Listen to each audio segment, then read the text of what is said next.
جايز، ازيكم؟ عاملين ايه؟ ان شاء الله تكونوا كويسين. النهارده رجعت لكم فيديو جديد. فيديو النهارده هيكون ميعاد نزول الشعر الاشقر في روبلوكس.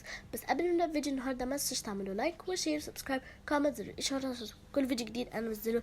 وعايز اقول لكم ان اول ما الشعر ينزل، يعني اول ما يجي التوقيت بتاعه ينزل، لازم تاخدوه، لان الاجانب هياخدوه قبل مننا، وهيبقى مثلا هيتبقى يعني حاجه صغيره مثلا لينا، لان اللي نزلت الشعر ما قالتش هي منزله كام شعر يعني، بالبركه بقى.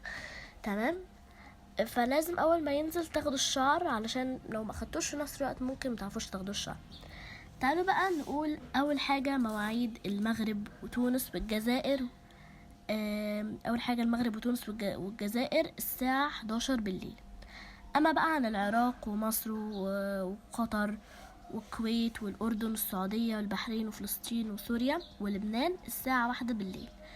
أما بقى عن ليبيا هي الساعة 12 بالليل. وآخر حاجة عمان الساعة 2 بالليل.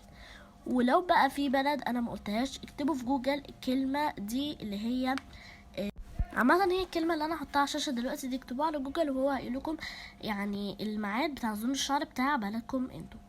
وبس كده، ده كان فيديو النهارده. متنسوش تعملوا لايك وشير سبسكرايب كومنت زر الاشعار كل فيديو جديد انزله. متنسوش بقى تشوفوا فيديو الشعر والسماعه، بجد حلوين جدا وطريقتهم يعني اسهل من السهوله.